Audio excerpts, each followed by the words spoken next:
जय हिंद, नमस्कार। आप सभी का एक बार फिर स्वागत है। साथियों, देश में सबसे बड़ी विपक्ष पार्टी है कांग्रेस, यानी इंडियन नेशनल कांग्रेस। और हाल ही में हमारे हिमाचल के United front of ex serviceman के प्रेसिडेंट की ओर से दोनों बड़ी पार्टियों के प्रेसिडेंट को ये पत्र लिखकर मांग की कि आप अपने मैनिफेस्टो में ये शामिल करें कि हम असली वन रैंक वन पेंशन देंगे और जो भी विसंगतियां हैं पेंशन में उनको दूर करेंगे। और आखिरकार इंडियन नेशनल कांग्रेस ने अपने न्याय पत्र यानी मैनिफेस्टो में 2024 के लोकसभा इलेक्शन के मैनिफेस्टो में इस बात को शामिल कर लिया है कि वो 2014 का जो उस समय का कांग्रेस का वन रैंक वन पेंशन के ऊपर जारी किया गया नोटिफिकेशन है, उसी नोटिफिकेशन और लेटर के मुताबिक वन रैंक वन पेंशन को लागू करेगी और जो भी पेंशन विसंगतियां हैं उनको दूर करेगी। आइए सीधा आपको मैं उसी पॉइंट पे लेकर चलता हूं जो कांग्रेस ने अपने न्याय पत्र में बड़ी घोषणा की है। आप पॉइंट नंबर 11 को डायरेक्ट समझे। One rank one pension will be implemented in accordance with the order of UPA government dated 26 February 2014. Anomalies that have arisen in the implementation of OROP by the BJP or NDA government will be rectified. We will restore the disability pension and make it tax free. साथियों, बड़ा वादा कर दिया है यहाँ पे UPA के जो जितने भी संघ हैं उनकी ओर से, कांग्रेस की ओर से, कि वो 26 फरवरी 2014 के यूपीए गवर्नमेंट के आदेश के मुताबिक वन रैंक वन पेंशन लागू करेगी और साथ ही साथ जो डिसेबिलिटी पेंशन के ऊपर 2023 में एक नया नियम लाया गया उस नियम को स्क्रैप करके हटा के वापस से पुराने तरीके से डिसेबिलिटी पेंशन को लागू करेगी और साथ ही साथ डिसेबिलिटी पेंशन को टैक्स फ्री भी करेगी। तो तीन घोषणाएं पॉइंट नंबर 11 में यहाँ पे की गई है। मैं आगे आपको 26 फरवरी 2014 का वो नोटिफिकेशन भी दिखाऊंगा, लेटर दिखाऊंगा, जिसके मुताबिक यदि आपको पेंशन मिलती है तो हर एक पेंशनर के पेंशन में सिपाही से लेके सूबेदार मेजर तक 5,000 रुपये से लेके 15,000 रुपये पर मंथ तक पेंशन में बढ़ोतरी हो सकती है। और इसके ऊपर जो डीआर मिलेगा वो एक्स्ट्रा, क्योंकि 26 फरवरी 2014 के लेटर में ये लिखा है कि कोई मिनिमम और मैक्सिमम पेंशन का एवरेज नहीं लिया जाएगा,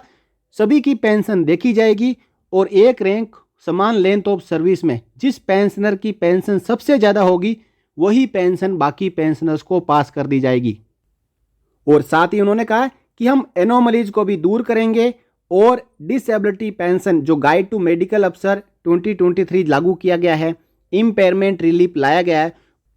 उसको हटा के वापस से डिसेबिलिटी पेंशन को लागू किया जाएगा और इसके ऊपर कोई भी टैक्स जेसीओ जवानों और अधिकारियों से नहीं लिया जाएगा। आइए अब मैं आपको 26 फरवरी 2014 का वो यूपीए गवर्नमेंट का लेटर दिखाता हूं जिसमें ये घोषणा की गई थी कि पेंशन आपको नॉशनल मैक्सिमम मिलेगी। देखिए, सुप्रीम कोर्ट ऑफ इंडिया के ओआरओपी के फाइनल जजमेंट 419/2016 रिट पिटीशन में ये क्लियरली लिखा गया है कि 17 फरवरी 2024 को जब फाइनेंस मिनिस्टर ने बजट अनाउंसमेंट किया तो उसमें ओआरओपी के तहत 500 करोड़ रुपए का प्रावधान किया गया। और उसके बाद 26 फरवरी 2014 को डिफेंस मिनिस्टर ने defence secretary to the department of ex serviceman welfare और सीजीडीए के साथ में और इसी के साथ तीनों चीफ के साथ में एक मीटिंग की और उसमें ओआरओपी के ऊपर चर्चा हुई और ये फाइनल हुआ। The minutes of the meeting refer to OROP as a uniform pension to be paid to armed forces personnel that are retiring in the same rank with the same length of service irrespective of the date of retirement, where any future enhancement in the rates of pension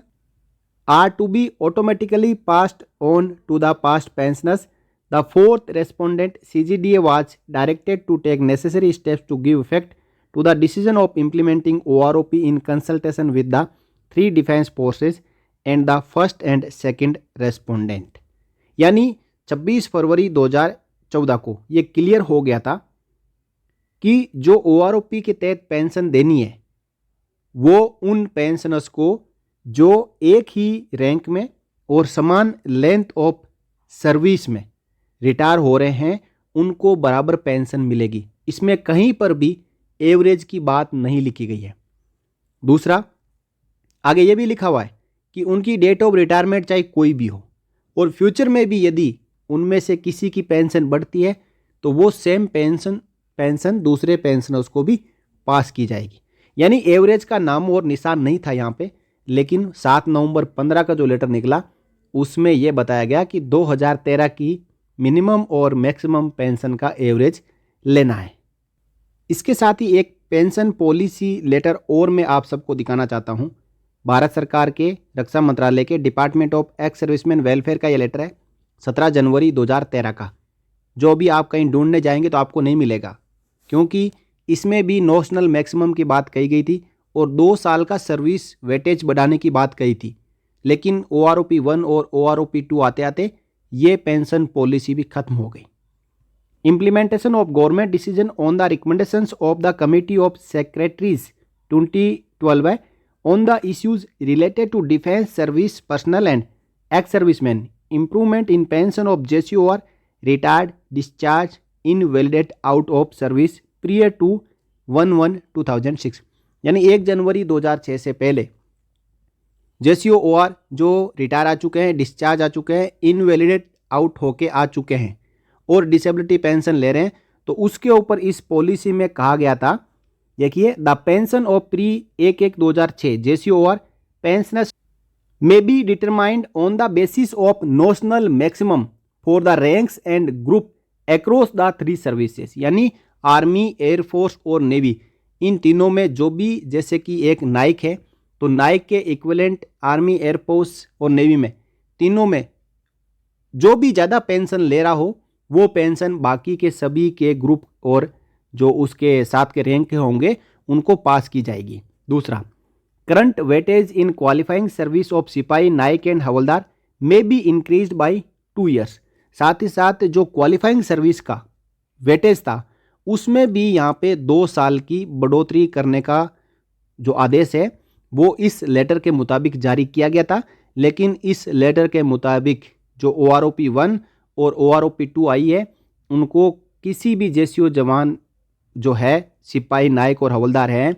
नायब सूबेदार, सूबेदार और सूबेदार major है, उनको ये weightage का लाभ और साथ ही साथ जो नॉशनल मैक्सिमम की बात कही गई थी उसका फ़ायदा नहीं मिल रहा है, क्योंकि 1 जुलाई 2014 से जो OROP 1 लागू की गई उसमें 2013 के पेंशनर्स के मिनिमम और मैक्सिमम का एवरेज ले लिया गया और उस एवरेज के साथ में ये आदेश भी चकनाचूर हो गया, साथ में मिल गया और इस आदेश का फ़ायदा JCO जवानों को नहीं मिला। इसी प्रकार 2019 में फिर 2018 की पेंशन जो मिनिमम और मैक्सिमम का एवरेज लिया गया तो उसमें भी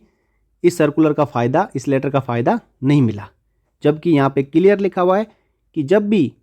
JCOR की पेंशन को डिटरमाइन किया जाएगा तो वो नॉशनल मैक्सिमम के आधार पर होगी। इसमें कि कोई मिनिमम पेंशन नहीं ली जाएगी, केवल ये देखा जाएगा, मान लो कोई एक हवलदार है और सेम ग्रुप का है तो सभी हवलदारों की देखी जाएगी कि ज़्यादा पेंशन किसकी है। जैसे कि एक हवलदार 27,500 रुपये ले रहा है और उसी में एक हवलदार सबसे कम 19,200 रुपये ले रहा है, तो जो 27,500 रुपये पेंशन है वो सभी हवलदारों को मिलेगी। ये इस लेटर में कहना था। और 2014 का जो UPA गवर्नमेंट का था लेटर, उसमें भी कोई एवरेज की बात नहीं कही गई थी, लेकिन NDA गवर्नमेंट ने 1 जुलाई 14 से जब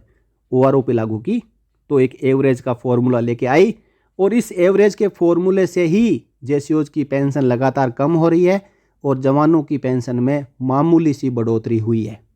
अब आगे जाके धीरे धीरे OROP 3-4 में ये सब की पेंशन बराबर हो जाएगी और हमेशा ही जब एवरेज निकाला जाएगा तो वो एवरेज करंट पेंशन से हमेशा ज़्यादा ही होगा।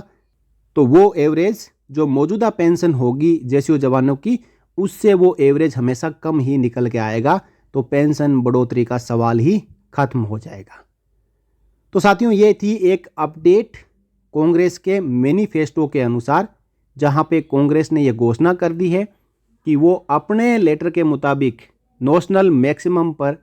OROP लागू करेगी, पेंशन विसंगतियों को दूर करेगी, साथ ही साथ डिसेबिलिटी पेंशन को फिर से लागू करेगी और डिसेबिलिटी पेंशन पर इनकम टैक्स को ख़त्म करेगी, इनकम टैक्स से छूट देगी। क्या आप ये सोचते हैं कि कांग्रेस ने जो कहा है वो करके दिखाएगी, या कांग्रेस की इस घोषणा से जेसीओ जवान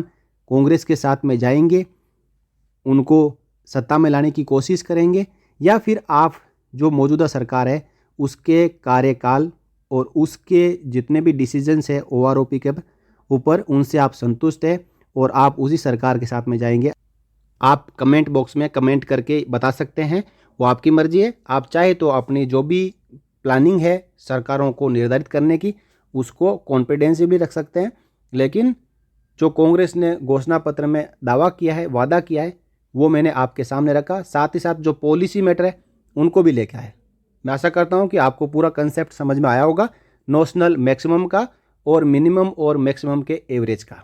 जानकारी आपको अच्छी लगी हो तो शेयर कर दीजिएगा और चैनल को सब्सक्राइब कर लीजिएगा, ताकि आगे भी इस प्रकार के जो फैक्ट फाइंडिंग्स है उनके बारे में आपको पता चल सके। फिर मिलेंगे नई वीडियो में नई जानकारी के साथ, तब तक के लिए जय हिंद।